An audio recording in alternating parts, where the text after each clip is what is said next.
Taïb. Salam alaikum. Inch'Allah, bienvenue à tous. Alhamdulillah, on a pensé pendant ces jours bénis de Dhul Hijjah d'organiser ce programme avec l'honneur d'accueillir Cheikh Islam Korma qui nous avait déjà fait un dars pendant Ramadan, très profitable. Donc aujourd'hui, le sujet du dars, ce sera sur le dhikr. Et on est très honoré. Cheikh Islam enseigne à l'université d'Azhar. Il enseigne le Coran également en ligne à beaucoup d'élèves dans le monde.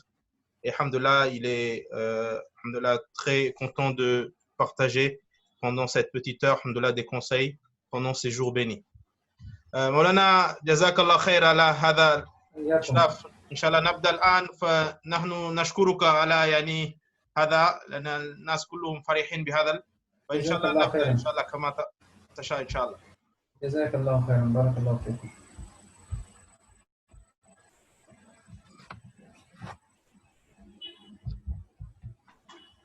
إن الحمد لله نحمده ونستعينه ونستهديه ونستغفره ونعوذ بالله من شرور أنفسنا ومن سيئات أعمالنا. من يهده الله فلا مضل له ومن يضلل فلا هادي له، وأشهد أن لا إله إلا الله وحده لا شريك له، وأشهد أن محمدا عبده ورسوله وصفيه من خلقه وحبيبه، بلغ الرسالة وأدى الأمانة ونصح الأمة وكشف الله به الغمة وجاهد في سبيل الله حتى أتاه اليقين. اللهم صل وسلم وبارك على سيدنا محمد وعلى آله وصحبه أجمعين وعلى التابعين وتابعيهم بإحسان إلى يوم الدين، وبعد. أيها الإخوة الأحباب، ها نحن في أيام عشر ذي الحجة، أيام الاجتهاد في الطاعات والتنافس في القربات.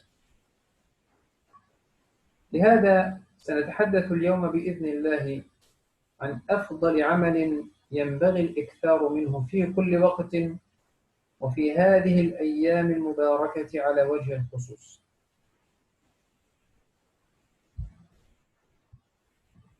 عن أبي هريرة رضي الله عنه قال: قال رسول الله صلى الله عليه وسلم: ألا أخبركم بخير أعمالكم وأزكاها عند مليككم وأرفعها في درجاتكم وخير لكم من إنفاق الذهب والورق، أي الذهب والفضة، وخير لكم من أن تلقوا عدوكم فتضربوا أعناقهم ويضربوا أعناقكم. قالوا: بلى يا رسول الله. قال: ذكر الله عز وجل. ألا أخبركم، هكذا قال رسول الله صلى الله عليه وسلم: ألا أخبركم بخير أعمالكم، أفضل الأعمال التي يمكنكم أن تعملوها، وأزكاها عند مليككم، أفضلها عند الله سبحانه وتعالى، وأرفعها في درجاتكم، أي تحصلون على الثواب العظيم والأجر العظيم منها، وخير لكم من إنفاق الذهب والفضة، وخير لكم من أن تلقوا عدوكم، يعني الجهاد في سبيل الله، وخير لكم من أن تلقوا عدوكم فتضربوا أعناقهم ويضربوا أعناقكم. قالوا: بلى يا رسول الله. قال: ذكر الله عز وجل. Inch'Allah, le cheikh commence avant tout par alhamdoulilah, remercier l'Assemblée et alhamdoulilah, nous dire que pendant ces jours bénis de Dhul Hijjah, alhamdoulilah, il y a des actions qui sont très aimées. Et le but de ce dars, c'est surtout de se rappeler de ces actions très aimées. Et parmi ces actions très aimées auprès d'Allah subhanahu wa ta'ala, il y a le dhikr d'Allah. Le dhikr, le rappel d'Allah. Et le cheikh a cité alhamdoulilah, un hadith qui est très beau et où le prophète sallam il dit dans le sens du hadith: souhaiteriez-vous que je vous informe de la meilleure des actions auprès de votre Seigneur? De la meilleure des actions auprès de votre Seigneur est celle qui est la plus pure auprès de votre Seigneur, celle qui vous élève le plus en degré. celle qui vaut mieux que vous dépensiez de l'or et de l'argent, celle qui vaut mieux que vous affrontiez vos ennemis et qu'ils vous frappent, c'est-à-dire faire la guerre pour Allah subhanahu wa ta'ala, eh bien, cette action-là, c'est le dhikr d'Allah subhanahu wa ta'ala. Donc, le hadith, il mentionne 5 bienfaits du dhikr qu'Allah, pour que le prophète sallam a informé ses compagnons. الذكر أفضل الأعمال لأن كل عبادة لا تخلو من الذكر. كل العبادات تشتمل على الذكر، فالذكر هو غاية كل عبادة. غاية كل عبادة أن تذكر الله تعالى إما بقلبك أو بلسانك أو بقلبك ولسانك معا. فمثلا الصلاة تذكر الله تعالى فيها، الزكاة إن لم تذكر الله في قلبك وتضحي بمالك فأنت في حالة ذكر عند إعطائك النفقة. فالذكر هو غاية العبادة وغاية كل عمل تعمله لوجه الله تعالى. يقول رسول الله صلى الله عليه وسلم: سبق المفردون. سبق المفردون. قالوا: وما المفردون يا رسول الله؟ قال: الذاكرون الله كثيرا والذاكرات. وعن أبي هريرة رضي الله عنه قال: جاء الفقراء إلى النبي صلى الله عليه وسلم فقالوا: ذهب أهل الدثور من الأموال بالدرجات العلى والنعيم المقيم. ذهب أهل الغنى الأغنياء ذهبوا بالدرجات العلى والنعيم المقيم، يصلون كما نصلي ويصومون كما نصوم، ولهم فضل من أموال يحجون بها ويعتمرون ويجاهدون ويتصدقون. قال: ألا أحدثكم بأمر إن أخذتم به أدركتم من سبقكم ولم يدرككم أحد بعدكم، وكنتم خير من أنتم بين ظهرانيه إلا من عمل مثله، تسبحون وتحمدون وتكبرون خلف كل صلاة 33. أكرر هذا الحديث. جاء الفقراء إلى النبي صلى الله عليه وسلم فقالوا: ذهب أهل الدثور من الأموال بالدرجات العلى والنعيم المقيم. يعني الأغنياء أخذوا النعيم المقيم وسبقونا سبقا كبيرا، لأنهم يصومون كما نصوم ويصلون كما نصلي، ولهم فضل من أموال، لكنهم تميزوا بأن معهم أموال أكثر من حاجتهم فيحجون بها ويعتمرون ويجاهدون ويتصدقون، والفقراء لا يستطيعون أن يفعلوا ذلك.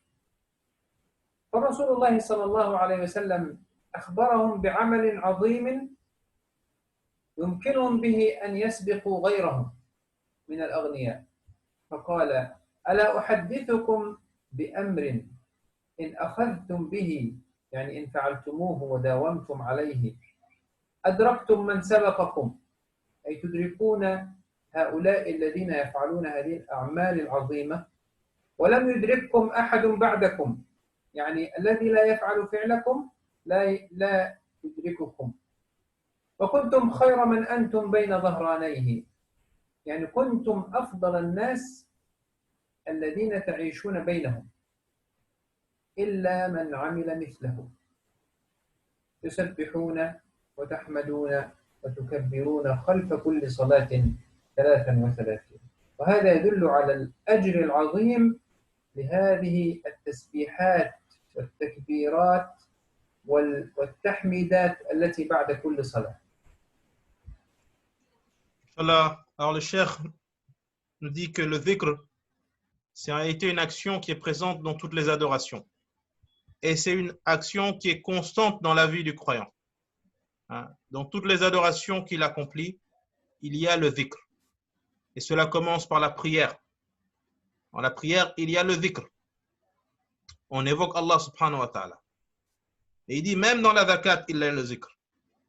Et dans toutes les adorations qu'Allah subhanahu wa ta'ala a prescrit aux croyants, aux musulmans, il y a le dhikr. Il dit que, Prophète Salami, dans le sens du hadith, certes, ont devancé les prédécesseurs. Alors ils ont dit, mais qui sont les prédécesseurs au messager d'Allah? Il a dit, ce sont ceux qui évoquent Allah abondamment. Les hommes et les femmes qui évoquent Allah abondamment. Ensuite, un autre jour, des pauvres parmi les musulmans sont venus voir le prophète sallallahu alayhi wa sallam et ils ont dit, ô messager d'Allah, les gens riches nous ont devancés. Ils nous ont devancés car ils font les adorations comme nous les faisons. Mais en plus de cela, ils dépensent du surplus de leur argent de ce qu'Allah leur donnait dans le bien. Alors c'est pour ça qu'ils nous ont devancés. Alors le prophète sallam, il a dit, mais est-ce que je vais vous indiquer une action? Si vous la faites, elle vous permettra de devancer quiconque a beaucoup de biens. Il a dit, vous évoquez Allah subhanahu wa ta'ala en disant le tahlil 33 fois, le tahmid 33 fois et le takbir 33 fois, eh bien vous devancerez n'importe qui d'autre en faisant ces actions-là.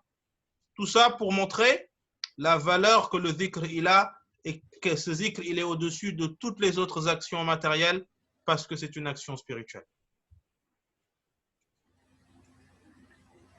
وعن أبي هريرة رضي الله عنه قال قال رسول الله صلى الله عليه وسلم لأن أقول سبحان الله والحمد لله ولا إله إلا الله والله أكبر أحب إلي مما طلعت عليه الشمس.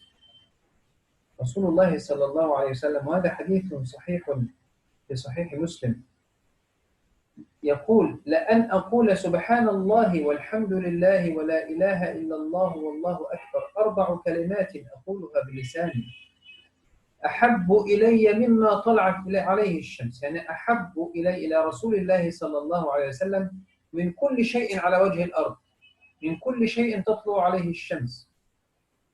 وجاء رجل إلى رسول الله صلى الله عليه وسلم فقال يا رسول الله إن شرائع الإسلام قد كثرت علي، يعني الطاعات كثيرة والأعمال كثيرة، فأصبحت الأعمال كثيرة علي ولا أدري ماذا أفعل، فأخبرني بشيء أتشبث به. يا رسول الله إن شرائع الإسلام قد كثرت علي فأخبرني بعمل أتشبث به.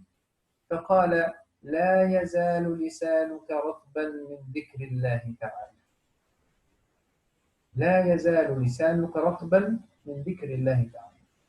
اللسان الذي يذكر الله لسان رطب، لسان لين. اللسان الذي لا يذكر الله لسان جاف وقلبه فيه جفاء وفيه شدة. لا يزال لسانك رطبا من ذكر الله تعالى. أتدرون لماذا أمره النبي صلى الله عليه وسلم أن يداوم على الذكر في كل أحواله؟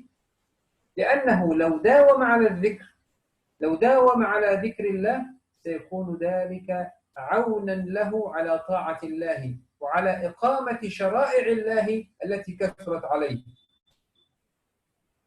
الشرائع كثرت عليه، لكن الإنسان عندما يذكر الله، الله سبحانه وتعالى يعينه ويمده بمدد من عنده والشيطان يبتعد عنه. الإنسان الغافل عن ذكر الله، البعيد عن ذكر الله، الشيطان يتحامل عليه ويوسوس له ويبعده ويجعله في حالة تكاسل وتراجع. لكن الإنسان المداوم على ذكر الله يستطيع إقامة شرائع الله.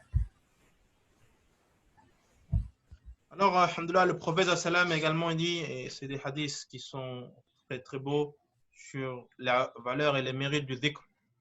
Le prophète sallam dit, le fait de dire Subhanallah, walhamdulillah, wallahu akbar, mais préférable à tout ce que le soleil illumine en se levant. Le fait de dire Subhanallah, walhamdulillah, wallahu akbar, mais préférable à tout ce que le soleil illumine en se levant. Pour imaginer que le prophète ait pu dire une telle parole, cela nous donne la valeur et l'importance de faire ce zikr-là. Des paroles simples, mais qui ont une grande valeur. Également, un homme, il est venu voir le prophète, il lui a dit, oh messager d'Allah, il y a beaucoup trop de prescriptions dans l'islam et cela est devenu trop pour moi. Alors, conseille-moi sur une action qui soit beaucoup plus facile. Alors, le prophète, il a dit que ta langue ne cesse d'évoquer Allah. Que ta langue ne cesse d'évoquer Allah. Alors, il explique que pourquoi le prophète lui a donné ce conseil-là. Non pas pour juste l'alléger de toutes les autres obligations qu'il a à faire, mais parce que s'il s'engage dans cette action de faire le dhikr en permanence, alors cette action-là va lui permettre de pouvoir accomplir tout le reste. Parce que lorsqu'il va commencer à faire le dhikr, Shaytan va s'éloigner de lui. Et son cœur va devenir beaucoup plus doux et son amour des autres actions va augmenter. Hein? Il a dit, elle est là la sagesse dans ce conseil du prophète sallam, c'est qu'avec le dhikr, cela ouvre la porte à toutes les autres actions de l'islam. وكثرة الذكر والمداومة على الذكر سمة من سمات المؤمنين الصادقين، وقلة الذكر صفة من صفات المنافقين، لأن الله سبحانه وتعالى أمر المؤمنين فقال: يا أيها الذين آمنوا اذكروا الله ذكرا كثيرا وسبحوه بكرة وأصيلا. وامتدح المؤمنين الذين يذكرون الله في كل أحوالهم فقال سبحانه وتعالى: إن في خلق السماوات والأرض واختلاف الليل والنهار لآيات لأولي الألباب الذين يذكرون الله قياما وقعودا وعلى جنوبهم ويتفكرون في خلق السماوات والأرض ربنا ما خلقت هذا باطلا سبحانك فقنا عذاب النار. هؤلاء هم المؤمنون الصادقون الذين لا ينسون ربهم، قلوبهم متعلقة بربهم وألسنتهم لا تكل من ذكر الله تعالى. أما المنافقون لا يذكرون الله إلا قليلا، فقلة الذكر صفة من صفات المنافقين، لأن الله سبحانه وتعالى يقول: إن المنافقين يخادعون الله وهو خادعهم وإذا قاموا إلى الصلاة قاموا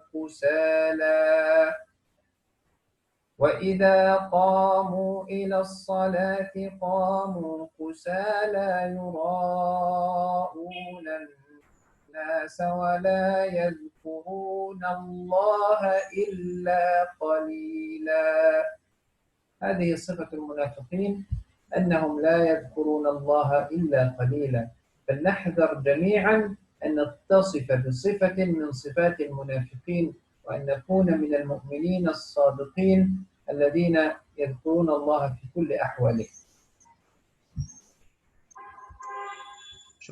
Alors le cheikh il dit que parmi les signes de la piété et parmi les signes des gens pieux, c'est qu'ils évoquent Allah abondamment. Et également parmi les signes de l'hypocrisie au temps du prophète sallam, alors Allah subhanahu wa ta'ala il le mentionne dans le Coran, c'est que ce sont des gens, les hypocrites, qui n'évoquent quasiment pas Allah et très très peu. Allah subhanahu wa ta'ala il enjoint les croyants dans le Coran, et c'est un verset que le cheikh a récité, où Allah dit: ô vous les croyants, évoquez Allah abondamment et exaltez sa grandeur matin et soir. Hein? Évoquez Allah abondamment et évoquez sa grandeur matin et soir. Hein? Et donc ça, c'est Allah qui demande aux croyants de le faire. C'est pas seulement le prophète sallallahu alayhi wa sallam, mais c'est Allah subhanahu wa ta'ala, c'est un Coran, c'est dans le Coran. Allah ta'ala également, il dit, certes, dans la création des cieux et de la terre et dans l'alternance du jour et de la nuit, il y a des signes pour des gens qui sont doués d'intelligence. Ceux qui évoquent Allah couché, assis, en disant: ô Seigneur, tu n'as pas créé cela en vain. Ô Seigneur, tu n'as pas créé cela en vain. Donc, évoquer Allah subhanahu wa ta'ala, c'est un signe de piété. C'est également une recommandation forte qu'Allah subhanahu wa ta'ala nous donne, nous les croyants, de le faire dans notre vie en permanence. Également, il dit qu'au temps du prophète sallam, il y avait ce groupe de gens qui sont des gens hypocrites, qui montraient leur islam par apparence, mais qui intérieurement étaient contre le prophète et cherchaient à le combattre. Eh bien, ces gens, Allah Ta'ala, il a parlé d'eux dans le Coran en disant: les hypocrites sont dans la tromperie envers Allah et son messager. Et ils se lèvent pour la prière qu'avec paresse et qu'ils n'évoquent Allah que très peu. Ils se lèvent à la prière qu'avec paresse et qu'ils évoquent Allah que très peu. Alors le cheikh dit, c'est pour ça que nous, pour gagner justement cette grande récompense et qu'Allah subhanahu wa ta'ala, il nous compte parmi ces gens pieux, on doit utiliser, alhamdoulilah, cette recommandation dans notre vie de tous les jours et évoquer Allah le plus abondamment possible. من أعظم الأمور التي يحصل عليها الذاكر لله سبحانه وتعالى هو شرف عظيم أن الله يذكرك عندما تذكره. الله سبحانه وتعالى يقول: فاذكروني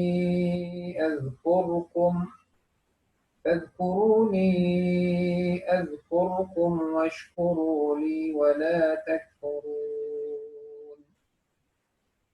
لو أن هناك موظف أو عامل أو أحد يعمل في أي مؤسسة أو شركة، تجد دائما الموظف أو العامل يفخر ويكون سعيدا عندما يثني عليه رئيسه في العمل. يعني لو قال رئيسه في العمل عنه أنه يعني هذا موظف ممتاز، هذا رجل يقوم بالعمل على أحسن وجه، إذا قام بترقيته مثلا، إذا يعني أثنى عليه بأي شكل من الأشكال، هذا يجعل العامل أو الموظف سعيدا. هذه طبيعة البشر. فما بالك إذا كان الله سبحانه وتعالى خالق السماوات وخالق الأرض وخالق الشمس وخالق القمر وخالق الكون كله وخالقك أنت ومصورك، هو الذي يذكرك ويذكرك عند الملائكة، يذكرك في خير ملأ. عن أبي هريرة رضي الله عنه أن النبي صلى الله عليه وسلم قال: يقول الله عز وجل، هذا حديث قدسي، يقول الله عز وجل: أنا عند ظن عبدي بي، أنا عند ظن عبدي بي وأنا معه حين يذكرني، فإن ذكرني في نفسه ذكرته في نفسي، وإن ذكرني في ملأ ذكرته في ملأ هم خير منهم. يقول ابن القيم رحمه الله: ولو لم يكن في الذكر إلا هذه وحدها لكفى بها فضلا وشرفا. يعني لو لم يحصل الإنسان من الذكر على شيء إلا أن الله سبحانه وتعالى يذكره عندما يذكره فيكفي بها شرفا ويكفي بها ثمرة. Inch'Allah. Alors, le cheikh nous rappelle également un verset du Coran où Allah subhanahu wa ta'ala nous dit: évoquez-moi et je vous évoquerai. Évoquez-moi et je vous évoquerai. Alors il dit, quel honneur pour le serviteur que Allah subhanahu wa ta'ala l'évoque. Et il donne un exemple dans la vie de tous les jours, lorsque on travaille dans un endroit et que le responsable de cet endroit, le directeur, le chef, le président, pour une raison donnée, il parle de nous devant les gens. Combien la personne va être contente, elle va être honorée que le chef, le président, le ministre a parlé de lui. Il a dit ça, c'est vraiment un honneur et c'est humain, c'est dans la nature humaine d'être content lorsqu'une personne de haut rang nous évoque. Alors que penser si Allah, le Seigneur de l'univers, le Créateur des cieux et de la terre, celui qui a tout créé, il nous évoque, nous qui sommes ses serviteurs. Et ceci ne serait-ce que par le zikr que l'on fait tous les jours. Ne serait-ce que par le zikr. Et dans le hadith Qudsi, Allah subhanahu wa ta'ala dit « Je ne me tiens qu'à l'image que mon serviteur se fait de moi. S'il m'évoque en lui, je l'évoquerai en moi. S'il m'évoque auprès d'une assemblée, je l'évoquerai auprès d'une assemblée encore meilleure. Et s'il se rapproche de moi d'un empan, je me rapprocherai de lui d'une coudée. Et s'il se rapproche de moi d'une coudée, je me rapprocherai de lui d'une brasse. Et s'il venait à ma rencontre en marchant, j'irai à sa rencontre au galop. » Alors il a dit, Ibn Qayyim, en expliquant ce hadith, Al-Qudsi dit, si il n'y avait que ce hadith concernant le dhikr, cela nous aurait suffi pour être content d'évoquer Allah abondamment. Parce que chaque fois qu'on évoque Allah, eh bien Allah, il nous évoque également, et ça nous suffit comme honneur, alors qu'il y a aussi beaucoup d'autres hadiths. Mais Ibn Qayyim dit, ne serait-ce que ce hadith Qudsi, il devait nous suffire pour évoquer Allah abondamment.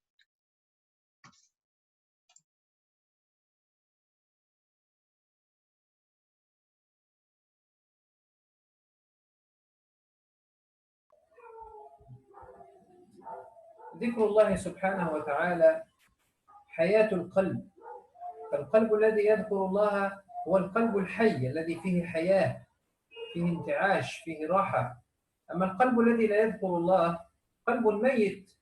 فرسول الله صلى الله عليه وسلم يقول: مثل الذي يذكر ربه والذي لا يذكر ربه مثل الحي والميت. يعني الفرق بين الإنسان الذي يذكر الله والإنسان الذي لا يذكر الله هو الفرق بين الإنسان الحي وبين الإنسان الميت. وقال أبو الدرداء رضي الله عنه وأرضاه: لكل شيء جلاء. يعني الجلاء يعني النظافة. إذا أردت أن تنظف شيئا مثل الحديد مثلا عندما يصدأ تحتاج إلى تنظيفه. أي شيء يحتاج إلى جلاء، إلى نظافة. لكل شيء جلاء، وإن جلاء القلوب ذكر الله عز وجل. بل إن شيخ الإسلام ابن تيمية رحمه الله يقول: الذكر للقلب مثل الماء للسمك. الذكر للقلب مثل الماء للسمك. فكيف يكون حال السمك إذا فقد الماء؟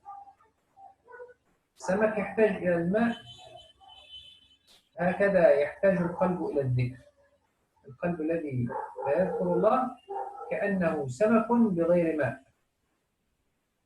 ولذلك طمأنينة القلب في ذكر الله تعالى كما يقول الله سبحانه وتعالى: الذين آمنوا وتطمئن قلوبهم بذكر الله ألا بذكر الله تطمئن القلوب. الذين آمنوا وتطمئن قلوبهم بذكر الله ألا بذكر الله تطمئن القلوب. وهذه الطمأنينة وهذه الراحة هي التي يبحث عنها كل إنسان. كل إنسان في هذه الدنيا يبحث عن الراحة ويبحث عن السعادة والطمأنينة. يريد أن يكون هادئ البال، مرتاح القلب، مطمئن النفس. هذه الراحة تتوفر في ذكر الله سبحانه وتعالى. لذلك يقول الإمام ابن تيمية كما روى عنه الإمام ابن القيم رحمه الله: إن في الدنيا جنة، إن في الدنيا جنة من لم يدخلها لم يدخل جنة الآخرة. يقصد ذكر الله سبحانه وتعالى والراحة بطاعته والاطمئنان بأنسه سبحانه وتعالى. إن في الدنيا جنة من لم يدخلها لم يدخل جنة الآخرة. بل كان السلف الصالح يقولون: لو يعلم الملوك وأبناء الملوك ما نحن فيه من سعادة لجالدونا عليها بالسيوف. يعني من شدة فرحهم واطمئنانهم وسعادتهم بالأنس بالله وكثرة ذكره، يعني يقولون: لو أن الملوك يعرفون هذه السعادة التي عندنا لحاربونا بالسيوف حتى يأخذوها منا.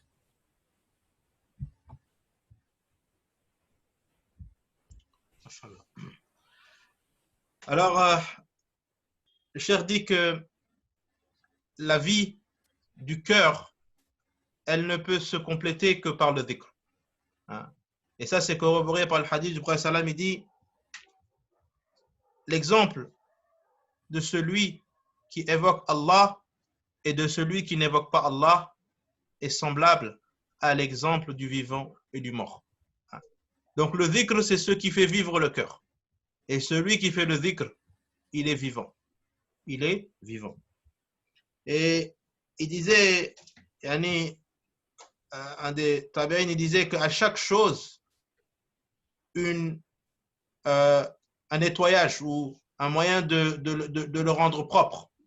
De la même manière que le fer et tous les métaux, on a un moyen de les polir pour qu'ils soient plus propres. Il a dit le moyen de polir et de nettoyer le cœur, c'est à travers le dhikr. C'est à travers le dhikr. Et il disait également, les salaf, il disait que le dhikr, il est pour le cœur ce qu'est l'eau pour le poisson. Le dhikr, il est pour le cœur ce qu'est l'eau pour le poisson. Que penser d'un poisson qui sort de l'eau? Alors il va rester en vie quelque temps et après progressivement, il va mourir. Alors il dit également ce cœur-là, s'il n'a pas le dhikr, alors également sa mort à petit feu commence jusqu'à ce cœur reprenne le dhikr. Et Allah subhanahu wa ta'ala dans le Coran, il rappelle, n'est-ce pas au rappel d'Allah que les cœurs se tranquillisent. Il dit la tranquillité du cœur, c'est ce que tout être humain recherche, quel qu'il soit. Tous les êtres humains recherchent la tranquillité du cœur. Eh bien, Allah nous a donné cette réponse dans le Coran à travers ce verset-là. Ala bi dhikrillah tatma'innal qulub. Et, alhamdoulilah, Ibn Taymiyyah, il disait, il y a certainement un paradis dans cette vie, sur terre. Celui qui n'y entre pas, il n'entrera pas le paradis de l'au-delà. Et il dit, ce paradis, c'est le dhikr d'Allah. Lorsque la personne, elle rentre dans le dhikr d'Allah subhanahu wa ta'ala, alors son cœur s'apaise et ça devient un paradis pour lui. Ça devient un paradis pour lui. Et il disait, les salaf salih, que si les rois savaient ce que nous ressentons avec le dhikr, l'apaisement, la joie intérieure que nous ressentons à travers le dhikr, ils nous combattraient avec des sabres pour nous le prendre. Si les rois savaient l'apaisement et la joie intérieure que nous ressentons à travers le dhikr, alors ils nous combattront avec des sabres pour nous le prendre.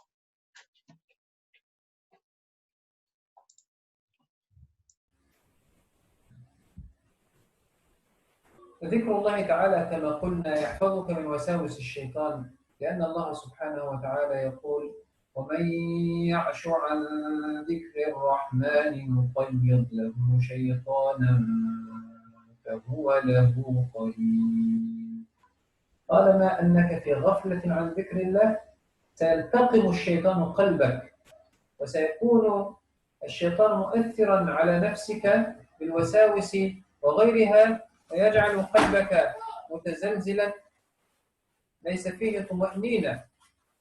ومن يعش عن ذكر الرحمن نقيض له شيطانا فهو له قرين. من ثمار الذكر أيضا الذكر سبب في سعة الرزق وقوة البدن. سعة الرزق وقوة البدن، لأن الله سبحانه وتعالى قال على لسان عبده ونبيه هود عليه السلام: ويا قوم استغفروا ربكم ثم توبوا إليه يرسل السماء عليكم مدرارا ويزدكم قوة إلى قوتكم. الله سبحانه وتعالى أمر بالاستغفار، والاستغفار نوع من أنواع الذكر.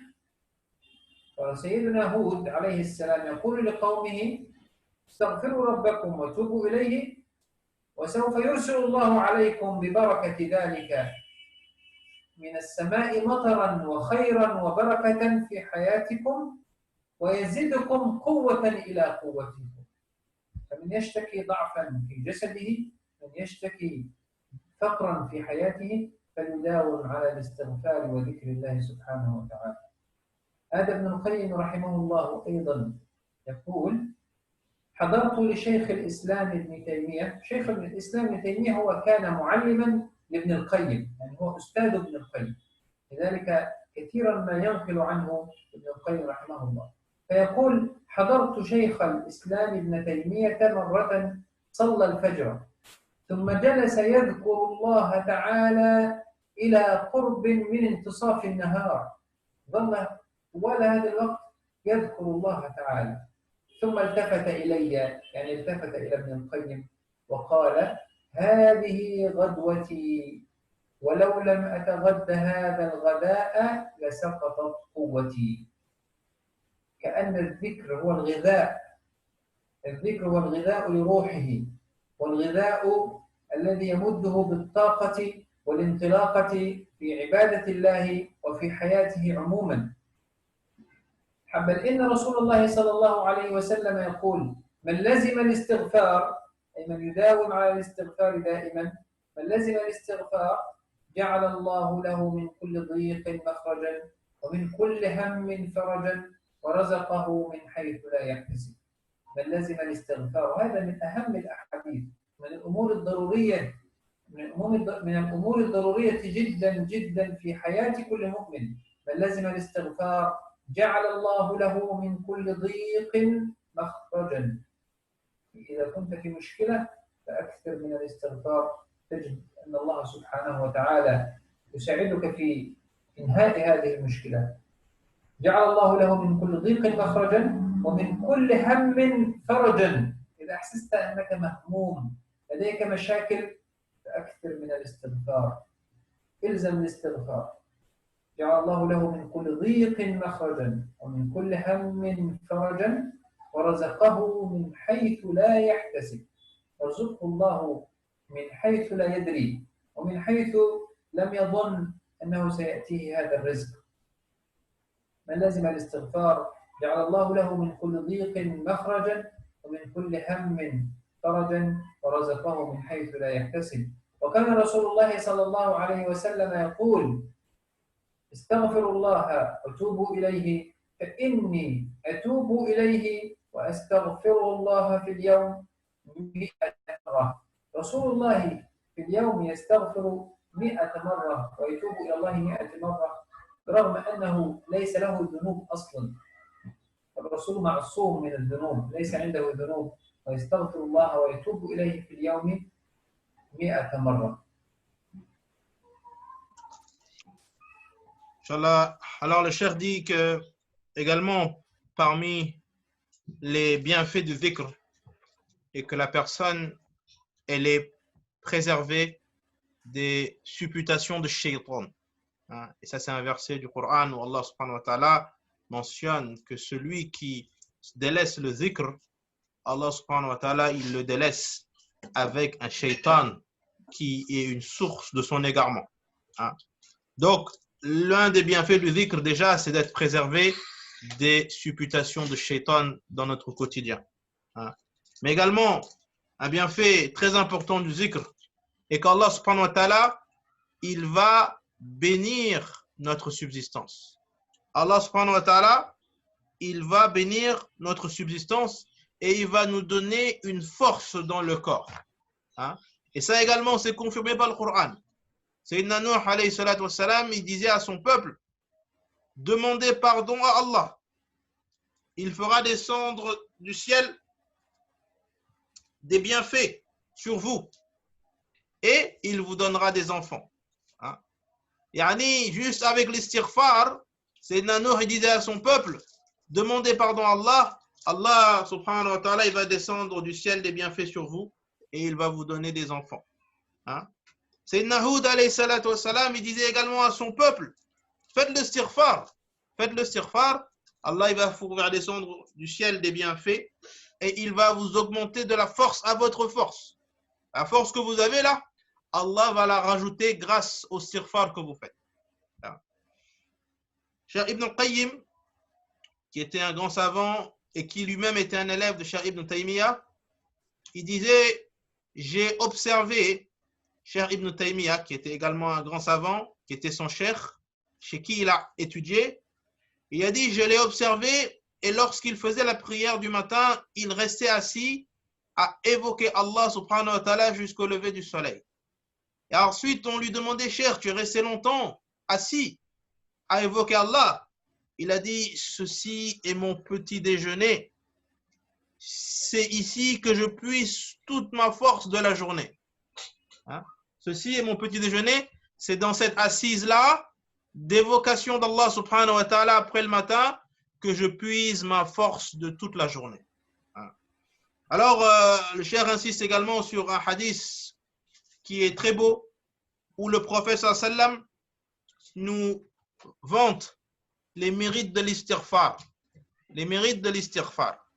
Il dit, celui qui fait l'istighfar abondamment, celui qui fait l'istighfar abondamment, Allah subhanahu wa ta'ala lui donne une résolution à tous les problèmes qui le taraudent.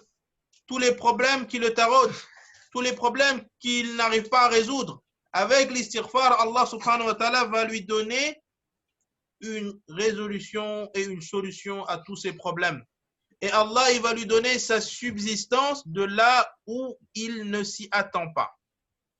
Hein? Allah, il va lui donner sa subsistance de là où il ne s'y attend pas. Et ça également, c'est un hadith du prophète sallam, que le prophète sallam a informé les compagnons. Il a dit, celui qui fait abondamment l'istighfar, Allah subhanahu wa ta'ala lui donne une solution à tous ses problèmes et il lui donne sa subsistance de là où il ne s'y attend pas. Et imaginez que le prophète sallam, le meilleur des hommes, il disait à ses compagnons,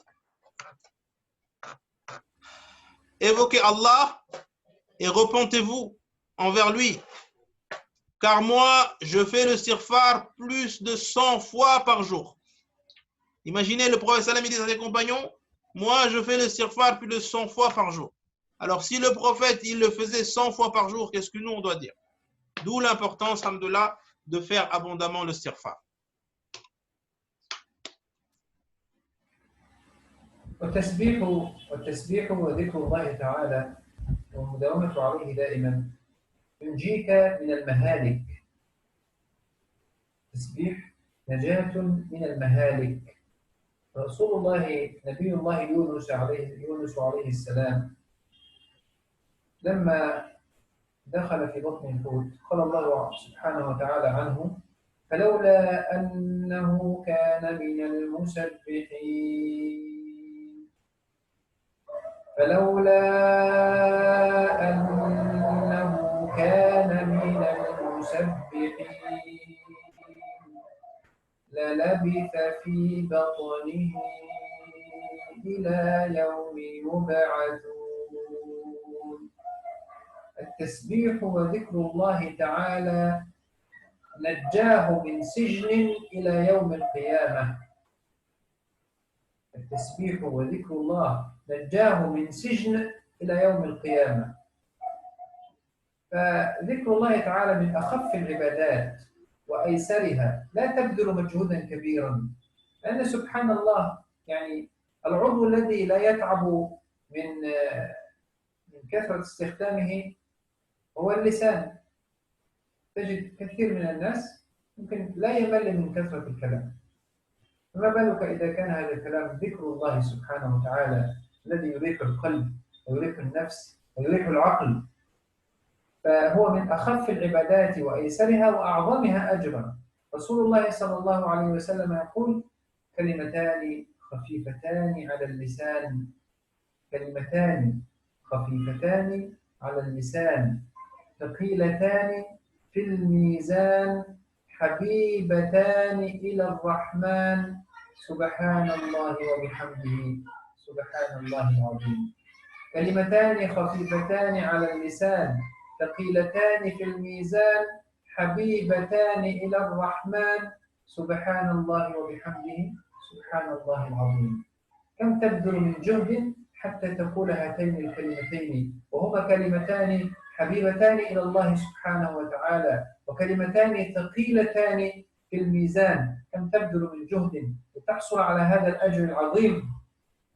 يقول رسول الله صلى الله عليه وسلم: من قال سبحان الله العظيم وبحمده غرست له نخلة في الجنة.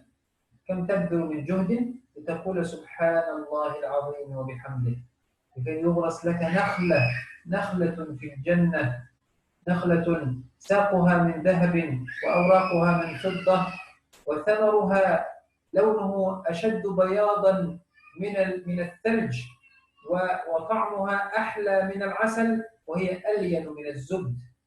بكلمة خفيفة سبحان الله العظيم وبحمده تغرس نخلة في الجنة. كلما قلتها مرة غرست نخلة. وكم منا يعرف هذا ويعرف هذا الفضل العظيم ويحفظه عن ظهر قلب ويغفل عنه ولا يفعله، مع أنها عبادة خفيفة وسهلة لا تكلفك مالا، لا تكلفك جهدا، لا تكلفك وقتا.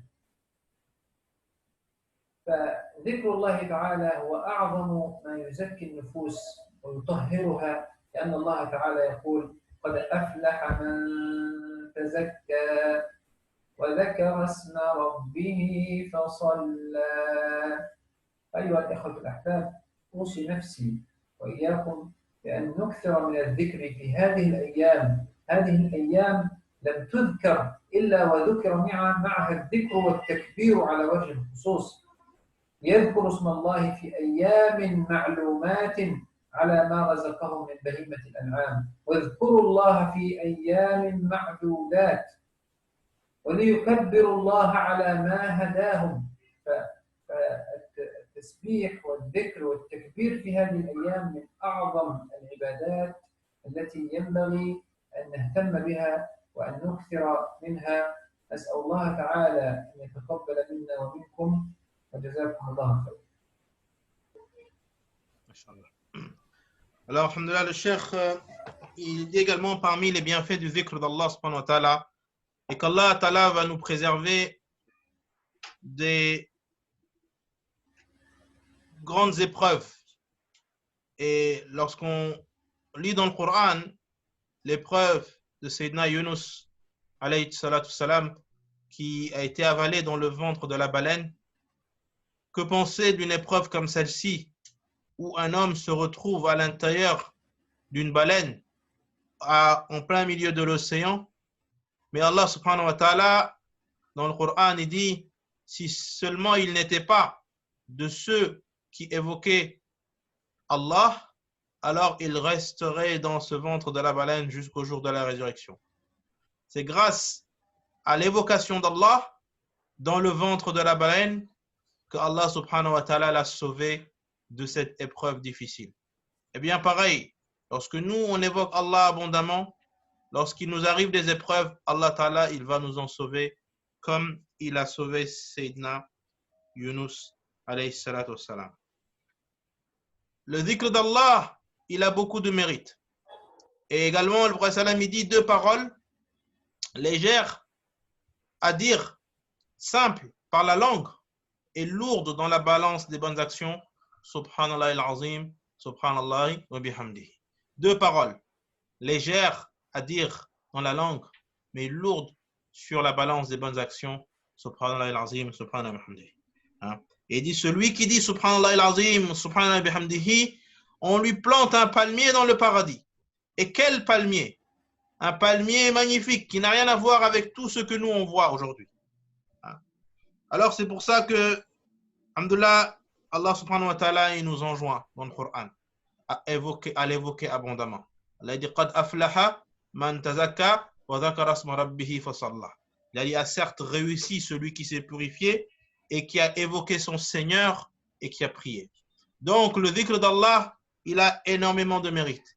Et c'est pour ça, mes très chères sœurs, mes très chers frères, je vous encourage dans ces jours bénis, d'évoquer Allah abondamment comme Allah nous le demande dans le Coran. Évoquer Allah pendant ce jour limité, c'est-à-dire qu'on doit augmenter plus le zikr dans ces jours-ci. Hein, ce sont des jours où les bonnes actions sont décuplées et que particulièrement le zikr est très recommandé pendant toute la journée de ces jours de Dhul Hijjah. Et je vous donne un conseil pendant ces jours-là, c'est également de multiplier les bonnes actions, qu'Allah subhanahu wa ta'ala il nous accepte. Jazakumullahu khairan. Walana nashkurukum. Shukran jazilan. كان مفيدا جدا. ما شاء الله نسألكم الدعاء.